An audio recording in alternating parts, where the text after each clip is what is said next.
teman-teman. Gimana kabarnya hari ini? Pasti luar biasa dong.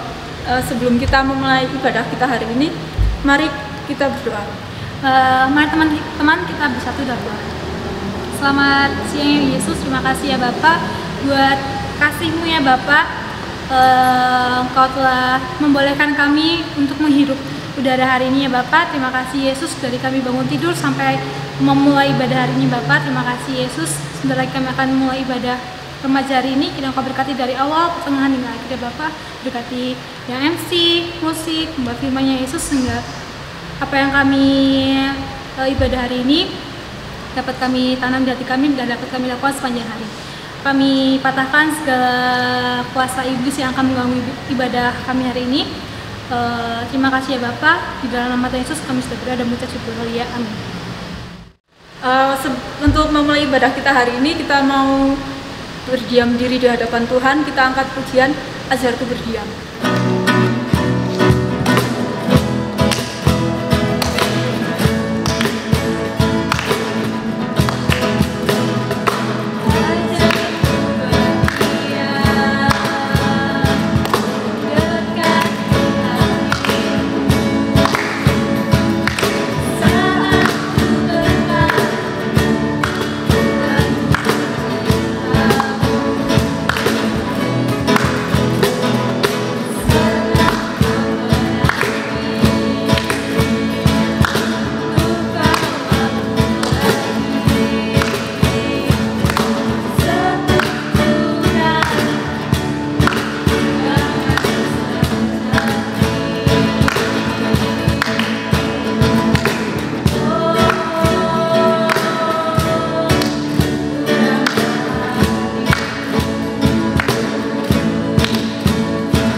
Selanjutnya kita akan bersalam damai dengan orang tua kita, sama sahabat kita, teman kita, siapapun yang ada di sekitar kita, dengan mengucapkan Jesus love you. Selama seminggu ini kan kita pasti telah melakukan banyak sekali dosa. Kita mau mengakui dosa-dosa kita di hadapan Tuhan. Kita angkat pujian pribadi yang mengenal.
para remaja yang sekarang tetap di rumah saja, kita tetap menyambut hari Minggu ini dengan penuh sukacita ya, walaupun kita di rumah saja. Nah, ada pepatah yang mengatakan tak kenal maka tak sayang. Nah, kakak kan baru nih di sini.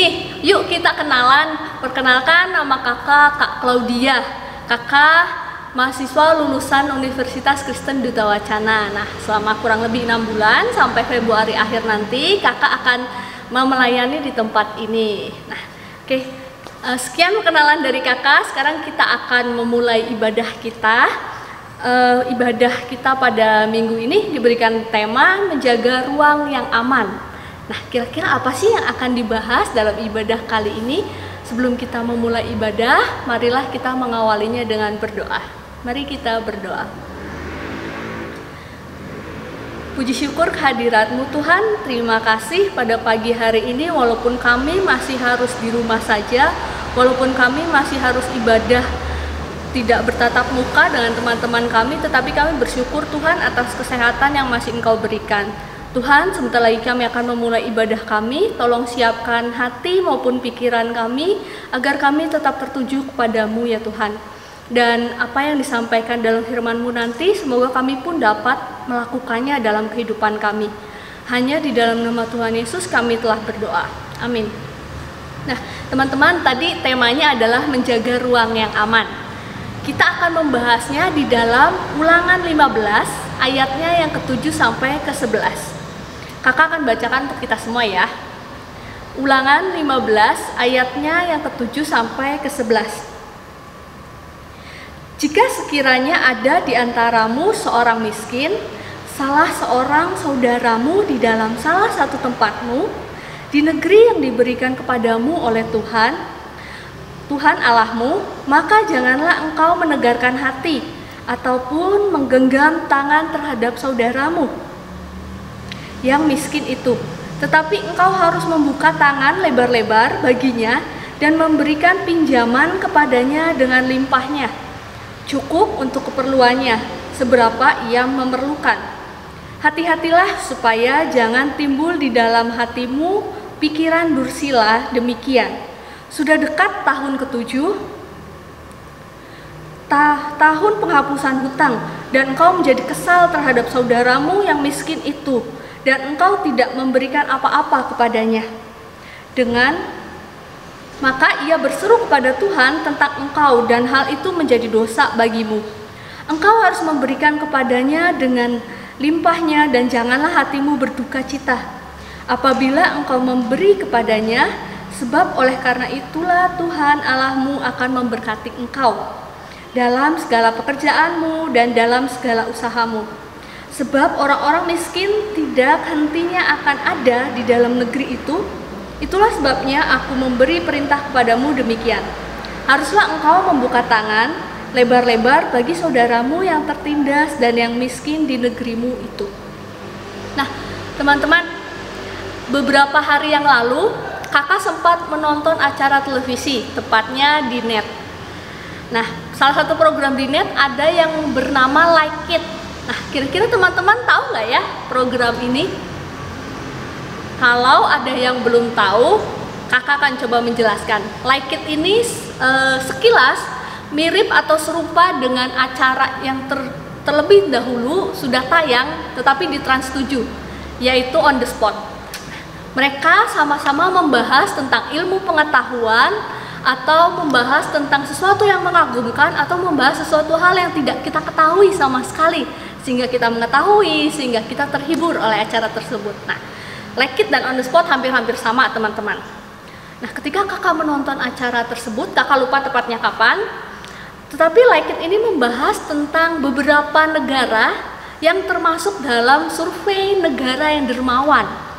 Wah, kakak udah penasaran nih kira-kira siapa aja yang masuk negara dalam kategori kedermawanannya tersebut. Nah, yang pertama disebutkan ada Selandia Baru, Australia, Myanmar, Amerika Serikat, dan lain sebagainya. Nah, mungkin kita berpikir ketika negara-negara tersebut disebutkan, kita akan berpikiran, ya sudah biasa, mereka kan negara-negara maju, negara-negara yang berpenduduk maju-maju dan orang-orang yang mungkin cukup kaya-kaya gitu.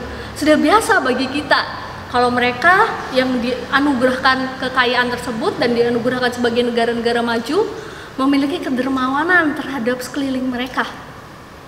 Nah, ternyata ketika sampai negara yang nomor 1, tidak diduga-duga teman-teman, ternyata yang menduduki negara nomor 1 paling dermawan adalah Indonesia. Wah, kita cukup kaget ya mendengar itu semua. Ternyata negara kita masuk dalam negara yang dermawan. Cukup kagetnya kenapa? Karena negara kita yang populasinya sangat banyak, kedua di dunia, dan penduduknya masih banyak yang miskin juga, ternyata masuk dalam negara yang dermawan, teman-teman. Sungguh harus kita patut berbangga ya negara kita masuk ke dalam kategori tersebut.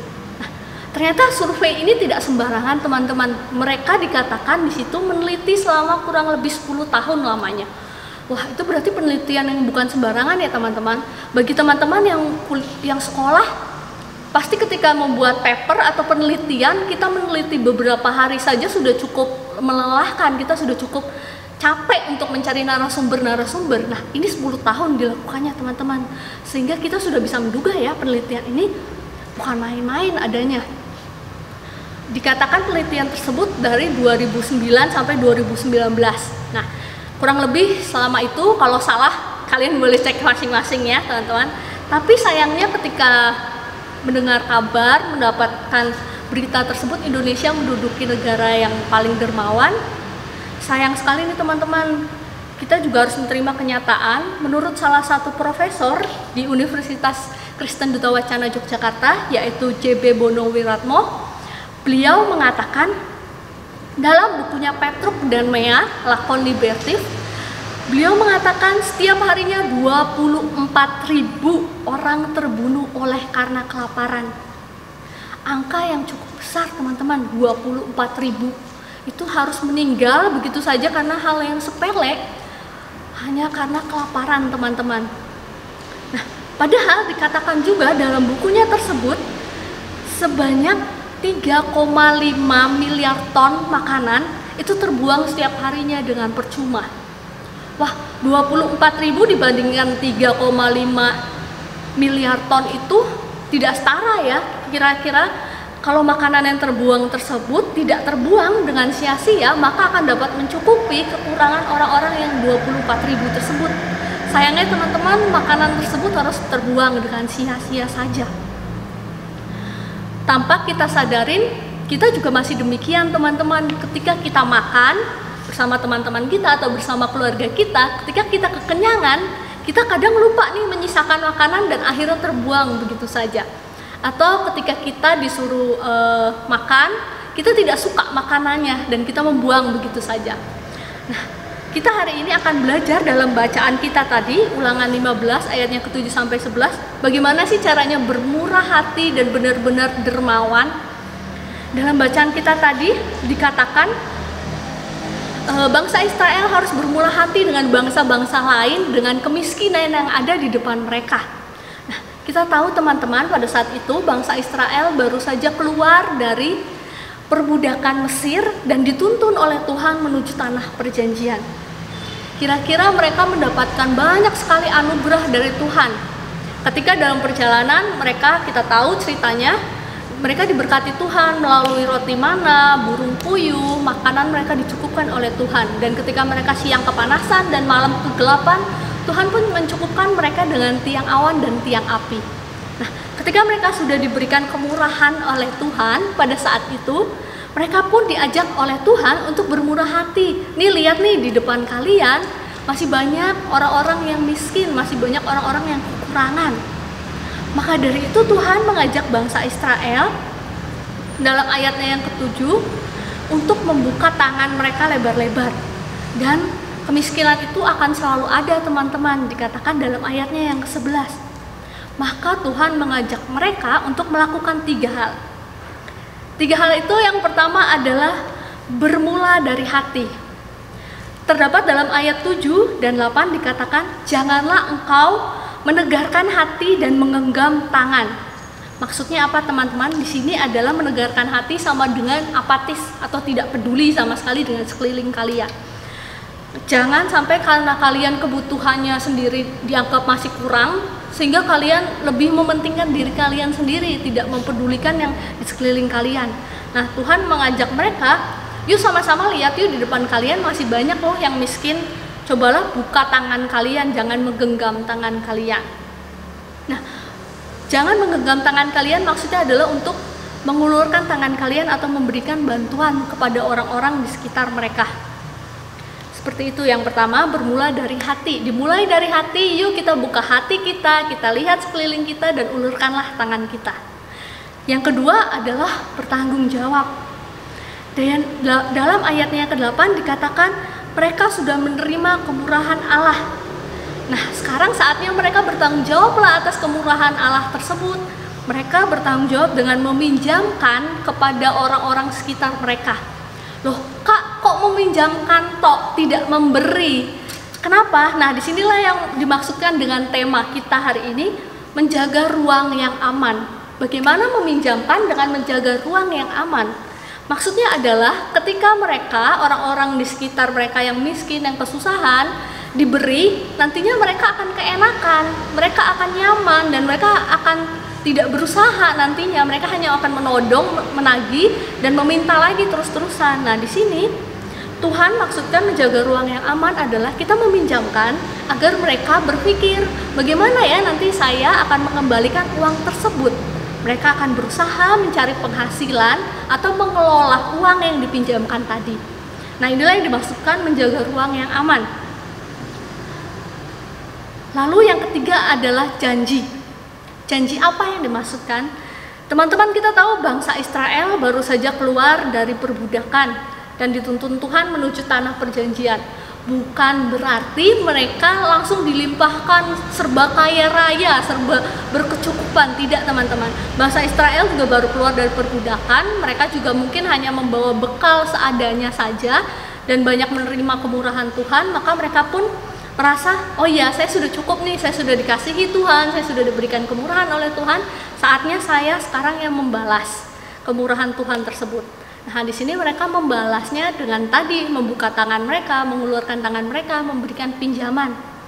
Tetapi teman-teman, terkadang kita memberikan pinjaman kepada teman kita supaya nantinya saya dapat imbalan. Nah, itu tidak benar ya teman-teman. Di sini bangsa Israel sama sekali tidak memikirkan hal tersebut, teman-teman. Di sini mereka memberikan pertolongan, pinjaman kepada orang-orang yang susah, orang-orang yang kemiskinan di depan mereka tanpa mengharapkan imbalan sama sekali. Dan Tuhan pun mengetahui hal itu. Maka dari itu Tuhan menjanjikan mereka berkat. Berkat atas pekerjaan mereka selanjutnya karena mereka sudah bermurah hati pula kepada saudara-saudara mereka yang lain. Nah, teman-teman, firman Tuhan pada minggu hari ini bermula dari hati yang ikhlas, membuka tangan, berbagi dengan sesama kita dengan tidak membuang-buang makanan sama sekali dan mensyukuri makanan tersebut. Cobalah yuk kita juga para remaja, kita memulai dari diri kita. Tidak ada salahnya loh Kak, kita masih remaja loh Kak, emang kita bisa berbagi? Bisa banget teman-teman. Kita bisa berbagi dimulai dari awal ketika kita tidak membuang-buang makanan kita. Ketika kita memiliki makanan yang lebih, cobalah yuk lihat sekeliling kita, apalagi di saat pandemi seperti ini. Banyak loh yang membutuhkan pertolongan kita. Bermula dari hati. Lalu bertanggung jawablah teman-teman. Cobalah kita bertanggung jawab dengan diri kita sendiri. Bisa nggak sih kita berbagi terhadap orang lain dan bukan saat ini saja gitu, tapi seterusnya juga, bukan saat masa pandemi ini saja, melainkan seterusnya. Bisa nggak sih kita berbagi sama teman-teman kita yang lain? Dan terakhir, janjilah pada diri kita sendiri, saya berbagi bukan karena saya mengharapkan berkat selanjutnya dari Tuhan, bukan berharap nantinya saya berbagi supaya Tuhan membalas saya. Tidak seperti itu, tetapi kita berjanji kepada diri kita, ya kita ingin memberi, kita ingin berbagi kepada mereka semua, ya untuk mereka, bukan untuk mengharapkan imbalan dari Tuhan.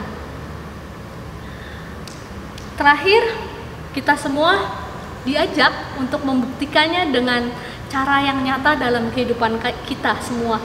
Seperti tadi, tidak membuang-buang makanan secara sembarangan, menyisihkan uang jajan kita untuk berbagi dengan orang lain, dan cobalah komitmen dengan hal tersebut tidak hanya di masa pandemi ini saja tetapi seterusnya. Amin. Mari teman-teman, dengan segala umat kita akan mengaku iman percaya kita yang demikian. Aku percaya kepada Allah, Bapa yang Maha Kuasa, Khalik langit dan bumi, dan kepada Yesus Kristus, anaknya yang tunggal Tuhan kita, yang dikandung daripada Roh Kudus, lahir dari anak darah Maria, yang menderita sengsara di bawah pemerintahan Pontius Pilatus, disalibkan, mati dan dikuburkan, turun ke dalam kerajaan maut. Pada hari yang ketiga, bangkit pula dari antara orang mati, naik ke surga, duduk di sebelah kanan Allah, Bapa yang Maha Kuasa. Dan dari sana ia akan datang untuk menghakimi orang yang hidup dan yang mati. Aku percaya kepada Roh Kudus, gereja yang kudus dan am, persekutuan orang kudus, pengampunan dosa dan kebangkitan orang mati, dan hidup yang kekal. Amin. Mari kita saat ini akan membawa dalam doa syafaat kita beberapa pokok doa. Mari kita berdoa. Tuhan Yesus, terima kasih Tuhan, firman-Mu telah kami dengar barusan. Saat ini kami akan memanjatkan beberapa doa-doa syafaat kami ya Tuhan. Yang pertama, kami berdoa untuk pandemi saat ini ya Tuhan. Kami tidak tahu sampai kapan pandemi ini akan berlanjut dan akan berlangsung. Kami hanya dapat mendengar setiap harinya banyak sekali saudara-saudara kami di luar sana yang semakin banyak terjangkit.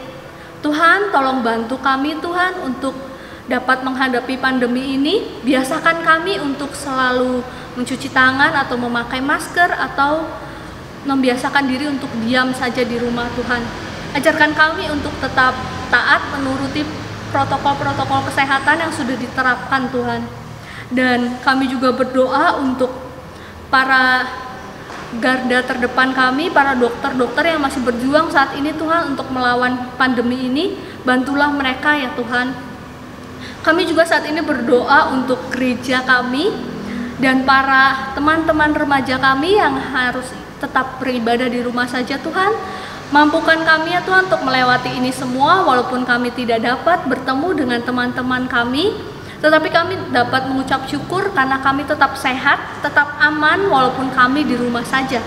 Kami juga berdoa untuk gereja kami ya Tuhan, tolong gereja kami, bantu gereja kami untuk tetap maju, untuk tetap menyiarkan ibadah ini walaupun di tengah pandemi ya Tuhan. Bantu kami para pelayan-pelayan-Mu untuk tetap tabah, untuk tetap juga menjaga kesehatan. Tuhan, kami juga berdoa untuk tenaga medis dan pemerintah dan relawan dan lain sebagainya. Bantulah mereka Tuhan pada saat ini. Mereka masih berjuang, mereka masih bekerja keras di depan sana.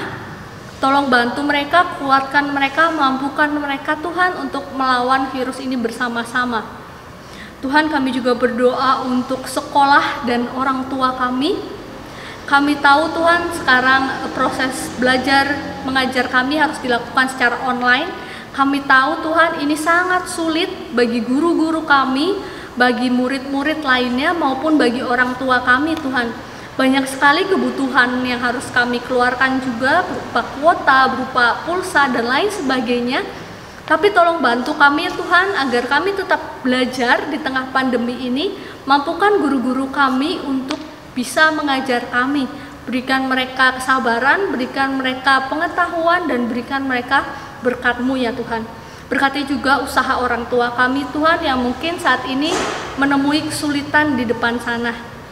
Bantu mereka untuk tetap dapat mendapat berkat, untuk dapat menyekolahkan kami ya Tuhan, dan menghidupi keluarga kami.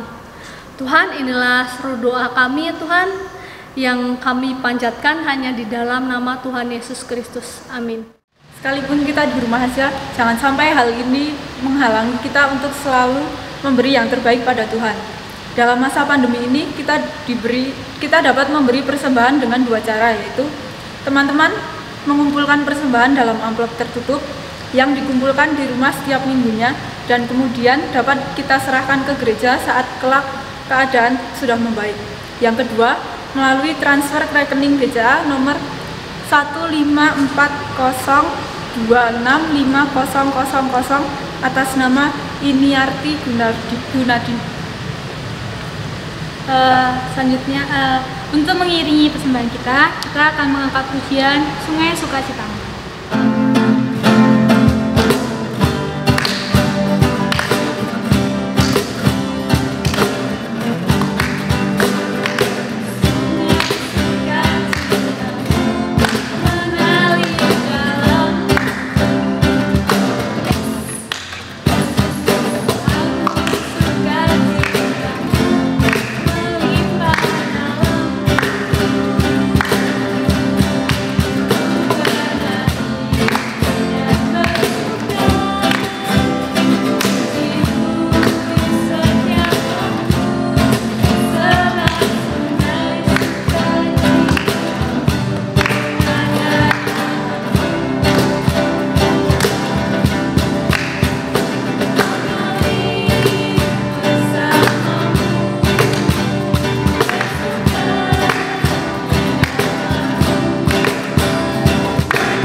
Kita sudah memberikan persembahan kita sebagai ucapan syukur kita sama Tuhan. Kita akan bawa persembahan kita.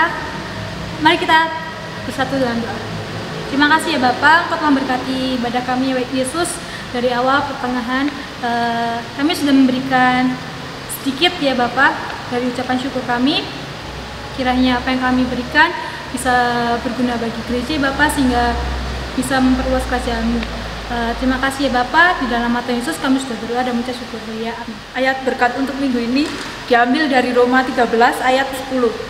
Kasih tidak berbuat jahat terhadap sesama manusia, karena itu kasih adalah kegenapan hukum Taurat.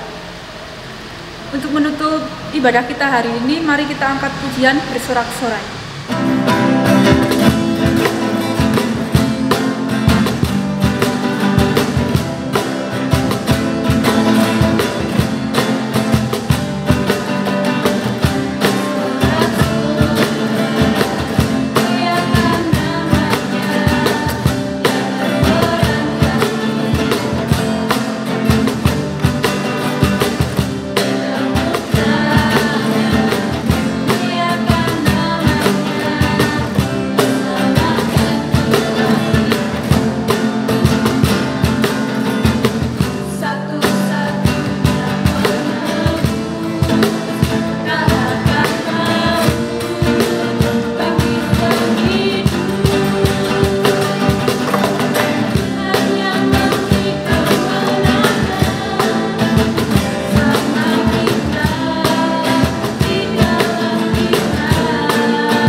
Tetap jaga kesehatan, Jaga jarak, Tuhan Yesus memberkati.